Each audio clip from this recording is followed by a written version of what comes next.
Okay, hello. My gosh. This is such a fun setup. Hold up. Landi tip number 20. Prepare to meet the love of your life. Why aren't you in a relationship yet? How come you have so much love to give but have no one to give it to? I always ask this to myself, by the way. What should you do to be ready when the one comes? How can you manifest the love of your life? So, in this episode of Landian with Dani, we're gonna hash all of these questions out and you're gonna know my answers. Yeah!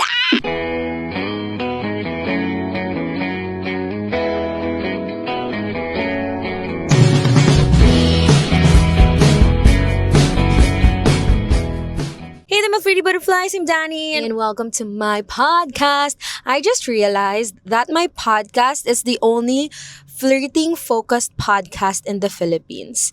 And that just baffles my mind. Baffles? That's just crazy. If you know me from TikTok, by the way, I give Landi tips on TikTok, and this is kind of like the usual setup that I have. I'm always in my car. This is not intentional, as in, wala lang talaga akong space at the moment sa house na makakapag-focus ako in making content for you guys. Kaya lagi akong nasa car. And I started doing my Landi tips na I was in college. So I was just at the parking lot of the buildings of my subjects. Tapos hindi, tinatamad lang talaga ako mag-aral. That's why the Landi tips in the car started. So now it has become a branding. So I feel like let's stick to it. Even in the podcast, let's just do it in the car. It's just like you and me making chika while we're at a drive or whatever. Malay nyo in the future, may mag-sponsor sa atin ng car brand and we can do podcast with guests while the car is moving. Why not, Tesla? Joke lang. Hey! Sabi nga nila, if you're gonna dream big. Anyway, I have merch. I'm just not wearing it. If you have watched the previous episodes of my podcast, whether that be through YouTube or Spotify,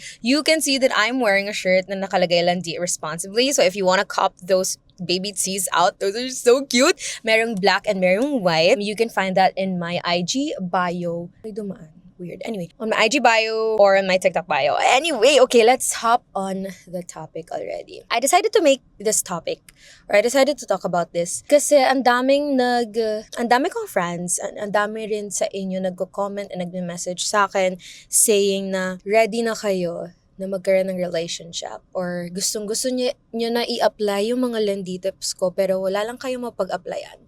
So I thought, in this waiting period of waiting for our the one, if you're like me na you're already ready to be wifed up, inaantay mo na lang talaga yung the one to come, these are the following steps that we, yes, you and I, should take before the one comes. Na-realize ko lang siya because before, I had this mindset talaga, I keep asking myself, I have so much love to give but I don't have anyone to give it to. What would I do? I just want love. Alam mo yon? And I feel like it's very intrinsically human to feel like you want another person. It's inevitable. Love is inevitable. By the way, I just finished my PETA creative musical theater workshop and that was the plot, the story that was assigned to us. Love is inevitable. Oh my God, ang saya. Even yung theater ko, nag-align sa branding ko na Landi. Ay, I feel like I'm developing ADHD. Sorry, parang nagchichikahan lang talaga tayo dito. Anyway, I have notes here for you guys. So, I have following steps.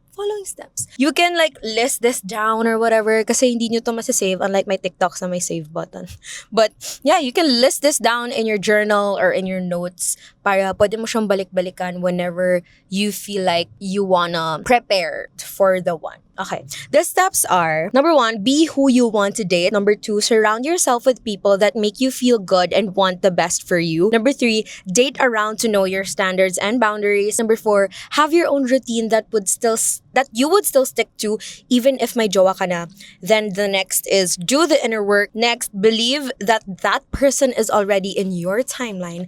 And last but not the least, trust in God's timing. Okay, so let's start with number 1. Be who you want to date. I realized this kasi at the end of 2023, meron akong mga Landi tips nun. Bigla na akong nagkaroon ng overthinking, self-sabotaging thoughts because a lot of people also commenting on my TikToks na parang, bigay ka ng Landi tips, wala ka namang kalandian, ganyan. So I started to think to myself, am I not lovable? Ano nga ba? Bakit nga ba walang nagde-date sa akin or walang nag-ask out on a date sa akin? I came to realize na you need to be who you want to date. Like, it would be hypocritical of you. For example ako kasi, I have been so insecure about my body ever since I was young. Sobrang insecure ko about my body. But I want a guy who's somehow fit. Not necessarily sobrang batak na batak na like very chiseled yung muscles or whatever. Not naman ganon. But alam mo yon, I want a guy who's physically healthy. So I thought to myself, I keep on wanting or manifesting or praying for this type of guy. Pero ako mismo, I don't exercise. I don't have healthy eating habits. Ang funny naman kung yun yung nire-require ko for a man, right? So I thought to myself in 2024, okay, I'm gonna start working on myself. I'm gonna start attending workout classes. I'm gonna start trying to eat healthier. To be fair, the workout classes, the working out, consistent working out, but I don't have healthy habits. Like, I loved fast food. I loved sweets. But it's just now, this year, I feel like talaga, you just need to take smaller steps to be better. 1%, kahit 1% lang yan every day. Because it's really a process. I feel like social media kasi right now, it's training us to have this instant gratification na parang kapag gusto mo magpapayat, mag-workout ka for 1 straight week, tapos magtataka kapag wala kang nakitang progress at the end of the week. That's how our mind works right now. Kasi parang yung TikTok, yung everything. Kunyari, pag may gusto tayong panoorin, search lang natin, yun na yung papanood natin. That's instant gratification. Parang instantly, makukuha natin yung gusto natin makuha. Viewer perspective, viewer-wise when it comes to social media. Kasi diba before, yung wala pang social media, may TV pa lang, yung patience natin as human beings was like so long. Kasi inaabangan natin yung favorite nating palabas sa Disney, inaabangan natin kung anong movies yung lalabas sa HBO or something. But now, wala nang schedule. Like, everything is just there. We just have to search it. We just have to type it. There's also ChatGPT. So like, everything is handed out to us so easily. Kaya naapektuhan na rin yung how we think. That's why when it comes to working out and developing healthy eating habits, naapektuhan din siya. Kasi gusto natin may instant results. But let me tell you, the entire year of 2024, I worked out almost every day. You can go to my Instagram. Meron dong hanapin nyo lang, sipagan nyo lang hanapin yung highlights na workout, 24. You would see a ton of workout videos that I did. Almost every day I would work out. I would box, run, spin, yoga, Pilates. But that entire year, 365 days, that just developed a routine in my mind. Na parang, okay, you have to be hungry for working out, but also don't overdo it. Then, hindi ko pa na-incorporate doon yung healthy eating habits. Kaya, hindi ko rin nakita agad yung results. So now, my mission in 2025 is to work out and also eat healthy. So that's one manifestation of how I am starting to be who I want to date. And it's not just in working out. Like, kunyari, your type, you want someone who's well-educated, who took up masters, who took up a doctorate degree, I don't know, who's an engineer, who's a doctor. If ganun yung type mo, you should somehow also be at that level. Alam mo yun, parang bakit ka hihiling ng super high standards from a person kung ikaw mismo wala ka namang ginagawa sa life mo? That's what I realized. Kasi ang hypocrite ko talaga, sobrang taas ng standards ko, but wala akong ginagawa to better myself. So how would I meet someone who would look at me as attractive, not just physical-wise, but also mentally, also spiritually? If you want someone who's business-minded, I don't know, attend conventions or something. You can't get someone who's business-minded if simple things about business, you don't know the topics. You don't know. How would you talk to a person who's interested in business if you don't know how businesses work? Be who you want to date. Not exactly 100%, but alam mo yun, yung parang you're in the same level, you're in the same environment, you belong to the same communities. When you're at the same age as me, parang your early adulthood, 19, early 20s, mid-20s, early 30s, I don't know. There are a lot of communities right now, a lot of workshops. Doesn't have to be super mega mamahalin. Ang dami dyang free, ang dami dyang cheap. You just have to join communities talaga. So that you can meet people who has the same traits that you want in the person that you're imagining to be your future. Yeah, always ask yourself, what steps could I take to be 1% better each and every day? And ito, last one for this number one point is channel the love you want into yourself first. How can you get the love that you want from somebody if ikaw mismo, hindi mo pa mahal yung sarili mo? If you start making ways or if you start doing something to be 100% better every day, magugulat ka na lang, mas mamahalin mo yung sarili mo. Mas mamahalin mo yung alone time mo, which is not bad because these are necessary steps for you to accept love when love is already there. Kasi kapag insecure ka, I've been there. Kapag insecure ka, tapos pag may naligaw sa'yo or may nagsabi sa'yo na I really like your personality, magtataka ka eh. Kapag di mo mahal sarili mo, magtataka ka na, oy, bakit? You would push that person away. Kasi you're gonna self-sabotage. You're gonna overthink na parang, why do you like me? I don't think I'm that attractive. I don't think I'm a wonderful personality-wise person. Alam mo yun? Surround yourself with people that make you feel good and want the best for you. Ako kasi, oh my God, in my early 20s, I can't believe I'm 25. I feel like I'm just 21 or something. But at this stage of my life, I have met a ton of friends, both girls and boys, who add value to my life. When I started cutting off people from my life, I started cutting off people, I think, in 2021, during the pandemic. When I started cutting people off, grabe, I was able to spread my wings. I was able to be myself. I was able to reach the dreams, the goals that I had without anyone pulling me back. You can cut people off. You can. Most especially if these people aren't serving you well. Most especially if these people are pulling you down. Most especially if these people aren't supporting you. Alam mo yung tipong, you have this dream and they think that you're weird or they think that pinagtatawanan lang nila yung mga goals and dreams mo.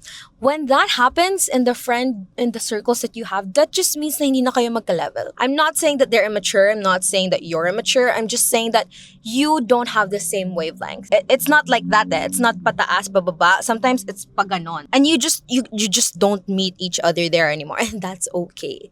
That's part of growing up. That's part of adulthood. So if yung mga nakasurround sa'yo, hindi na nila sinusupport, hindi na sila genuinely supporting you, they're not genuinely happy of the things that you're doing, of the things that you're trying out, cut them off. I felt so liberated when I cut people off in my life. And when I cut people off, when something bad is removed from your life, it makes room for good things, good people to come into your life. And when I cut off this huge chunk of people, may pumasok na few people who made me feel complete as a person. Totoo yun. When it comes to friends, quality is more important than quantity. The support of one person can make a huge impact and can make you feel happy and whole compared to the support, half-hearted support of, 10 people. I swear. If alam mong mahal ka talaga ng mga kaibigan mo, ng pamilya mo, that contributes to your well-being as well. Now that I'm surrounded with people who I know genuinely loves and supports me, it also inspires me to love myself more. And alam mo yung sobrang funny kasi I'm a self-sabotager talaga na parang, I'm an open book. When it comes to my friends, like sinasabi ko, I want to do this. Tapos parang sinasabi nila, go ahead, kayang-kaya mo yan, ikaw pa ba? Alam mo yung simpleng words lang of encouragement na ganon, it takes away instantly all my self-sabotaging thoughts. Sinasabi ko na, grabe, ang taas ng pangarap ko. Sabi nila, sus, ikaw pa ba? If you put your mind on something, you're gonna do it. Simple stuff like that talaga. Tapos parang ilang months na lang, i-update ko na sila na, guys, achieve ko na. Tapos sabihin nila, sabi sa'yo eh. Parang, I just love my friends so much. And I have been so traumatized about the term best friends for like the past few years. But now I just know that I have found my true best friends. And they're just there to support me. Sometimes nga, they're the one who keeps on manifesting for me. Na parang, I already have this high of a goal, this high of a dream. Tapos, sinasabi pa, kunyari, let's say, for example, grabe, gusto ko magka 100,000 followers on TikTok. Sinasabi nila, so, kaya mo yan 500,000. Trust that they have in me is crazy. It makes me believe in myself more. It makes me appreciate myself more. It makes me love myself more. Yeah, that really helps also to prepare yourself so that you would be ready when you find the one. Next, date around to know your standards and boundaries. So if you're watching this, and you don't know yet that I'm currently doing a series on YouTube called 25 Dates in 2025 at 25 years old, you can search it up to see the validity of what I'm saying. But I'm currently going on dates. I realized that my previous non-negotiables, my previous standards, a lot of them have changed. A lot of those, like, diba, kunyari, my journal, nililista mo. When I'm finding a partner, dapat ganito, to. Hindi ako papayag kapag ganito. Nababago siya. Because you keep on meeting new people with new personalities, with new perspectives in lives, and you get to learn a lot about different people. It widens your perspective more. It makes you realize na parang, for example, dati, ano bang non-negotiable ko na nabago? Before parang iniisip ko, dapat yung partner ko, marami rin siyang hobbies. Kasi marami rin akong hobbies. Then I met this person. I went on a date with this person. He didn't have a lot of hobbies. He just had one hobby, but he was so passionate about it. Then I realized, hindi naman pala siya kailangan non-negotiable. As long as this person is very passionate about something, I can be in a relationship with this person. Because ako talaga takot ako na I fall again into the trap of making my relationship my world. Ayoko yun. Like, napagdaanan ko yun before, na ginawa ko siyang mundo ko. So, nung nawala siya sa life ko, I was like, question mark, what am I gonna do now? Ayoko nang ganun. We're gonna tap into that later. Ayun, when you go out there, marirealize mo na magbabago yung standards, yung non-negotiables mo. Sometimes yung mga non-negotiables mo, pwede naman pala siya. Like, it's not really a non-negotiable. It can be negotiated. Then sometimes marirealize mo rin na, I do not like this type of treatment pala. So it changes. And when you date out there, it doesn't necessarily mean na jujuwain mo kung sino yung dinate mo. You're dating out there because you're testing out the waters. You're getting to know yourself more. You're getting to know kung ano yung kaya mong itolerate, kung ano yung treatment na gusto mo. You cannot always rely on social media kung ano yung mga bagay na itotolerate mo or hindi. No. Oh my God, baby girl, baby boy, no. Do not rely on social media. A lot of people on social media are like, yes, I agree. But in reality, yung mga split the bill, yung mga ganyan. Honestly, if you ask me, okay lang naman sa akin mag-split the bill. I would appreciate if the man would, lalo na on the first date, would say na parang, okay, sagot ko na yung bill. I would highly appreciate it. But in this economy, gets ko naman kapag di mo kayang split yung bill. Kung hindi mo kayang bayaran yung bill 100%. There are a lot of things in social media ngayon na sinasabi na dapat. But at the end of the day, it's up to you. Because you were brought up different. You have your own standards. You have your own values. Don't rely on social media. Dito nga rin, even in my podcast, you can choose not to follow everything that I'm saying. But of course, everything that I post, everything that I say is like, I try to make it as substantial, as valuable as possible because I want to help you guys there. Because when I was young, I wish I had someone like me. I wish I had someone na Filipino, like same culture-wise, who can help me navigate the Landi life. Because I was bullied before because I had a lot of crushes. But now I'm telling you, you can have multiple crushes. You can go on multiple dates as long as you're not locked in. As long as you're not in an exclusive relationship. Have your own routine that you would still stick to even if may jowa ka na. This is what I'm talking about. Kapag nagka-jowa ka, hindi mo siya gagawing mundo mo. Gagawin mo lang siyang parte ng mundo mo. This person is just a part of your world. You shouldn't make this person your world. Make a routine. Any routine. Like, I don't know, Pilates once a week, study once a week, something like that. Aside from your actual normal day as an adult, working hard in this economy. But you have to have your own routine as a person para when that person comes, you don't need to change. You don't need to switch up and be like that person. You can incorporate this person's life into your life, but you should never make this person your life. Kasi that's the common mistake people do when they get into relationships, lalo na kapag first time nila to get into a relationship, ginagawa nilang mundo. AKA, another term for this is like, you revolve everything around this person. Paano kapag nawala yung person yan? This is just me preparing you for the worst. Alam mo yun? Parang, you need to not lose your identity. Don't lose who you are when you're in the relationship. A relationship should be like a combination of two lives, not one person. Hindi ka magpapasakop. Imagine yourself, you're a country, you're like a universe or something. Wag ka magpapasakop sa ibang tao. That's how you make a relationship healthy in the long run. Don't lose yourself. You should always still be yourself when you're in the relationship, or else you would go crazy, you know. That's when like you become clingy, you become dependent, you lose your identity, and you lose the person who your relationship fell in love with in the first place. Alam nyo, share ko lang, I started being so productive and making content when I started drinking matcha. I switched to matcha instead of coffee, and life-changing, I swear. Anyway, wait lang. Inom lang ako. Number 5, do the inner work. What do I mean by this? Ako kasi I'm a very emotionally aware person.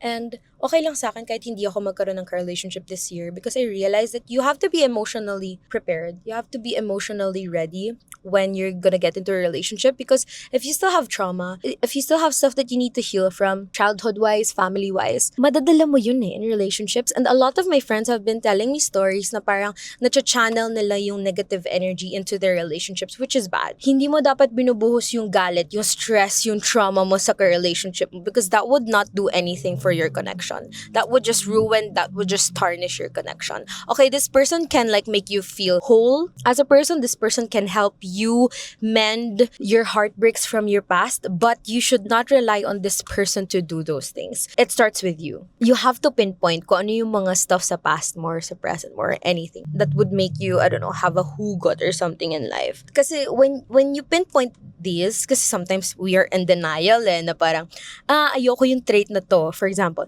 from this parent, like ayokong ginaganto ako ng parent na to. Then magugulat ka na lang, macha-channel mo yun sa partner mo din. Yeah, something like that. You have to realize sometimes na what they are, pinpoint it. Wow, this is like a therapy session. Pinpoint mo yung traumas mo. You have to stop being in denial that sometimes you have these toxic traits. Kasi you need to have this inner work. Forgive yourself, forgive the people who has done like negative things to you, forgive the ex-friends, forgive people in your past who has done something wrong to you. Because if you don't forgive, magiging trauma mo na yan, magiging triggers mo na yan when you get into new relationships. And sometimes it can be, kunyari, this person loves you so much, iisipin mo na, oh, this is too good to be true, baka nila love bomb niya lang ako, dun pumapasok yung mga ganong thoughts. So you have to heal so that you wouldn't channel doubts, you wouldn't channel trauma, and you wouldn't also cause trauma to this person. When you do the inner work, when you start to realize that you are worthy of love, you're worthy of affection, kapag may dumating na sa buhay mo, hindi mo i-question yun. Like, iisipin mo na, yes, I am lovable. You wouldn't think na parang, oh, why do you like me? Really? I am a damaged person. I don't deserve love.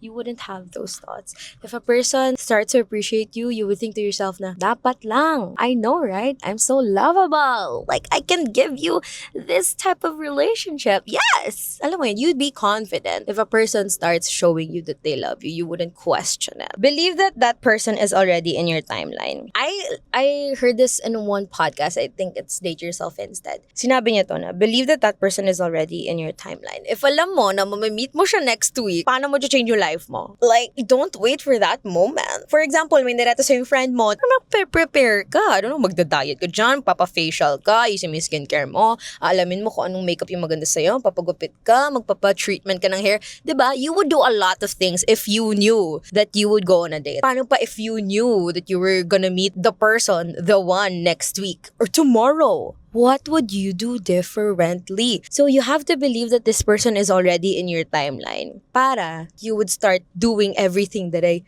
said kanina.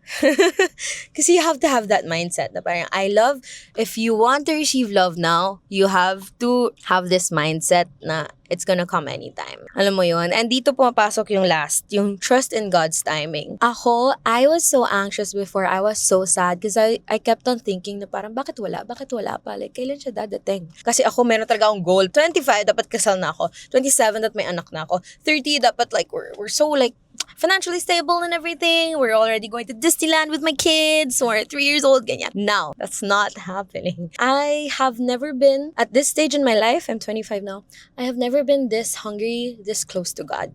And I realized that when you trust in God's perfect timing, you'd be more at ease. Of course, in your journey and like trusting God, believing in God, worshiping God, maraming obstacles yan eh. But now that I am more surrounding myself with very godly people and like going to church consistently, I realize that God has a perfect plan for you and everything will fall into place and everything will happen in God's perfect timing. Kapag may gusto kang mangyari ngayon, kapag hindi pa pinlano ni God na ngayon yan mangyayari, hindi yan mangyayari, sinasabi ko talaga sa'yo. You have to trust that everything is already done. Everything is already written. Your life, alam na yan ni God. So you just have to trust in His timing because I swear, marirealize mo na when that person comes, when the love of your life comes, everything is just perfect. You're already healed. You love yourself. You're surrounded with good people. You're a whole person. Or if you're not a whole person, you're a happy person.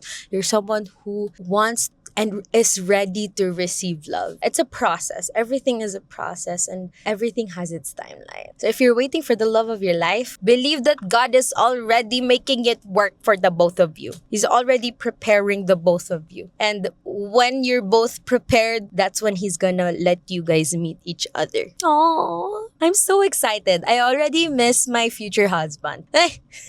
Yeah, God is like doing the work already. And when I believe that, when I surrender everything to God, like, God, bahala ka na talaga sa love life ko. It lessens my anxiety so much. Like, lessens my anxiety tenfold, times 10, times 100. Kasi alam ko na everything will happen for a reason and everything will happen in God's, the divine, perfect timing. And alam mo, if things don't go your way, you can be sad for a little while. Before, when things don't go my way, I would spiral. I would get mad. I would cry. I would break down. Now, when things don't go my way, yeah, for a day, I would be so anxious and stressed and like be so worried about it. But hindi na siya umabot to 24 hours, honestly, because I just pray. I just say, Lord, bahala ka na lang talaga. Like, I surrender everything to God. 10 minutes later, I'm like, okay, everything's gonna happen yeah, everything's gonna happen the way it's supposed to happen. Everything's happening the way it should be. God will not do anything that would not be for my benefit. My benefit either now or in the future. Yeah! So I hope I was able to share a lot in this episode. I love yapping. You know that, guys. But sorry, hindi lang ako naging super mega consistent. But best believe I will be. Hopefully in the next months. Thank you so much for listening. If you're still here, my flirty butterfly, thank you so much. I hope you had fun in this like mini chica session in the car. And I can't wait for you, butterflies, to find the love of your lives. Don't hesitate to, update me when it comes to your love lives in my DMs or whatever, in my email. Thank you so much again. And I hope you have such a great day, such a great year whenever you're listening to this. I love you. Don't forget to leave a 5-star rating on Spotify if you're listening now. Follow on YouTube, subscribe, and please, if you can, don't skip the intros because we are finally monetized. Thank you so much. I love you guys so much. Don't forget to follow me on my Instagram, my social media accounts. Everything is at Dani Buenvenida, DANIBUENVENIDA. If you love this episode, feel free to share it on your My Days, on your stories. Yeah. Love you guys. Mwah. Always remember to keep your head up high and Landi responsibly. Bye-bye. Mwah.